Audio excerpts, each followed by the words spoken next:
नमस्ते, जय हिंद। मैं हूं ऋषि सिंह और आज हम विस्तार से बात करेंगे कि आखिर इंडिया रशिया से हथियारों की डील करने से क्यों हिचक रहा है।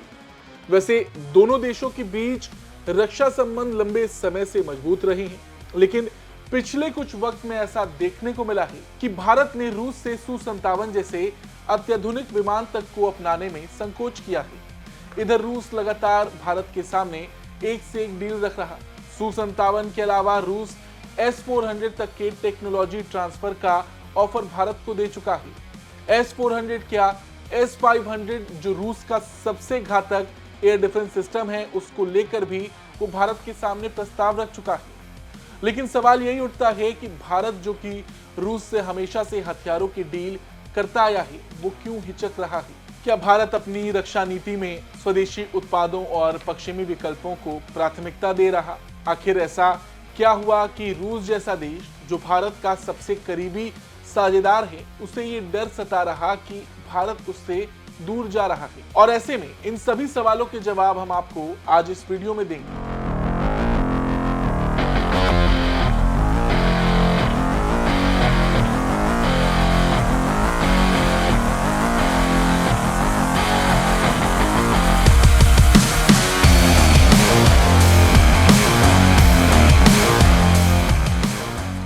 हमने एक खबर की थी कुछ दिन पहले, जहां हमने मॉस्को टाइम्स में छपी रिपोर्ट का जिक्र किया था। उस आर्टिकल को एक बार आप फिर से देख लीजिए ताकि आपको ये पता रहे कि भारत को लेकर रूस सच में चिंता में पड़ गया है। इस आर्टिकल में साफ तौर पर लिखा था कि रूस भारत को अपने हथियार आपूर्ति पर निर्भर बनाए रखने के लिए संघर्ष कर रहा है। चलिए अब उन सवालों पर आते हैं जिसे लेकर रूस घबराया हुआ है। सबसे पहले यही जान लेते हैं कि भारत आखिर रूसी हथियारों को, खास तौर पर Su-57 को लेकर क्यों हिचक रहा। तो इसके कई कारण हो सकते हैं। एक तो यही है कि भारत अपनी वायुसेना की शक्ति को मजबूत करने के लिए स्वदेशी विकल्पों और विश्वसनीय पश्चिमी विमानों को प्राथमिकता दे रहा है। और ये कहना गलत नहीं है कि भारत ने पश्चिमी देशों के साथ अपने रक्षा संबंधों को बढ़ाने पर भी जोर दिया है। F-35 जैसे पश्चिमी विमानों की तकनीकी क्षमता और स्टेल्थ फीचर्स भारत को आकर्षित कर रहे हैं। पश्चिमी विमानों की तुलना में Su-57 के बारे में कुछ संकोच हो सकता है, क्योंकि F-35 पहले से अधिक स्थिर और विश्वसनीय माना जाता है। अब आप सोचेंगे, रूसी हथियारों को लेकर भारत संकोच कर रहा, ये कुछ मजाक जैसा लगता है। लेकिन Su-57 एक तरह से अभी भी विकास के चरण में है। इसकी उत्पादन गति धीमी रही है और इसके तकनीकी मामलों में कुछ समस्याएं सामने आई हैं। इसे लेकर ज्यादा खबर भी नहीं है। भारत के लिए ऐसे में ये चिंता का विषय है कि क्या ये विमान पूरी तरह से तैयार और विश्वसनीय है, विशेषकर जब भारतीय वायुसेना को पहले से ही अत्याधुनिक और परखा हुआ विमान चाहिए। एक वजह यह भी है कि यूक्रेन से युद्ध लड़ने के दौरान रूस चीन के बहुत करीब आया है। ऐसे में भारत कोई भी ऐसा फैसला नहीं लेगा जहां चीन का खतरा हो। और साथ ही साथ भारत LCA तेजस और AMCA जैसे कई स्वदेशी कार्यक्रमों पर काम पहले से कर रहा है। तो ये आने वाले समय में भारत के प्रमुख लड़ाकू विमानों में से एक होंगे। तो उसे अभी ऐसा विमान चाहिए जिसे लेकर उसे लंबा इंतजार ना करना पड़े। F-35 के साथ उतनी समस्या नहीं होगी और रूस के साथ ये समस्या आई है। यूक्रेन युद्ध के चलते कई हथियारों की डिलीवरी में भारी देरी का सामना भारत को करना भी पड़ा है। अब इस बात का एहसास रूस को भी है और यही वजह है कि वो भारत के सामने ऐसे प्रस्ताव रख रहा जो भारत चाहकर भी मना ना कर सके। S-400, इसके बारे में आप जानते हैं। अब भले ही रूस ने S-400 एयर डिफेंस सिस्टम के आखिरी 2 स्क्वाड्रन भारत को नहीं सौंपे, लेकिन उसने टेक्नोलॉजी ट्रांसफर का ऑफर दे दिया। तो सवाल ये भी है कि आखिर रूस भारत पर इतना मेहरबान क्यों है। अब आप ये भी जान लीजिए कि भारत ने S-400 के 5 स्क्वाड्रन की डील रूस से की थी। अक्सर डील के दौरान ही TOT पर भी बात हो जाती है। उस वक्त ऐसा नहीं हुआ। रूस ने S-400 के 3 स्क्वाड्रन भारत को दे भी दिए, लेकिन TOT का ऑफर ऐसे वक्त में देना जब भारत उसके सबसे घातक विमान को खरीदने से परहेज कर रहा, बहुत सी कड़ियों को भी जोड़ देता है। याद कीजिए, अमेरिका ने टर्की को S-400 की खरीद के कारण F-35 कंसोर्टियम से निष्कासित कर दिया था।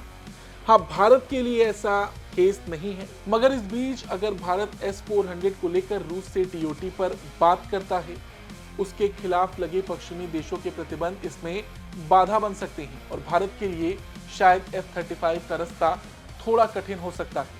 हालांकि ऐसा नहीं है कि रूस ने अभी तक भारत को टेक्नोलॉजी ट्रांसफर नहीं किए। ब्रह्मोस मिसाइल डील इसका सबसे बड़ा एग्जाम्पल है। कई घातक हथियार आज भारत के पास रूस के कारण ही हैं, मगर ये जो हालात हैं ये थोड़े अलग हैं, क्योंकि भारतीय वायुसेना को इस वक्त लड़ाकू विमानों की सख्त जरूरत है। ऐसे में रूस ये मौका अपने हाथ से जाने नहीं देना चाहता। हो सकता है रूस की ओर से दिए गए ये तमाम ऑफर्स उसके अपने फाइटर जेट को बेचने का एक जरिया हो, क्योंकि Su-57 को लेकर भी वो कई प्रस्ताव भारत के सामने रख चुका है। सबसे बड़ी बात, रूस इसके भी टेक्नोलॉजी ट्रांसफर के लिए तैयार है, और वहीं दूसरी ओर F-35 के साथ ये पेच फंस रहा है। अब भारत यहाँ पर कैसे फंसा है?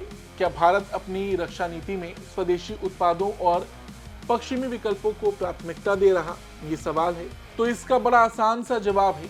देखिए, भारत की रक्षा नीति हमेशा से ही आत्मनिर्भरता और स्वदेशी रक्षा प्रणालियों के विकास पर केंद्रित रही है। S-400 और Su-57 के साथ तकनीकी स्थानांतरण भारत को अपने रक्षा क्षेत्र में आत्मनिर्भर बनने का एक बड़ा अवसर प्रदान कर सकता है। अगर रूस टेक्नोलॉजी ट्रांसफर की अनुमति देता है तो भारत अपनी जरूरतों के अनुसार इन पर काम कर पाएगा। ये कदम भारत के रक्षा उद्योग को एक नई दिशा दे सकता है और उसे अपनी सामरिक क्षमता में सुधार करने का अवसर मिल सकता है। भारत के लिए ये बड़ा मौका भी हो सकता है, क्योंकि चीन और पाकिस्तान दोनों ही भारत के खिलाफ रहते हैं। ऐसे में भारत को अपनी रक्षा व्यवस्था को अधिक मजबूत बनाने में मदद मिलेगी। ये सारी बातें सही हैं। रूस के साथ कोई भी डील भारत को एक अच्छी मजबूत स्थिति में ले आएगी, और बड़ी बात यह है कि भारत की रक्षा नीति के हिसाब से भी होगी। लेकिन फिर भी भारत शायद रूस के ऑफर से संतुष्ट ना हो।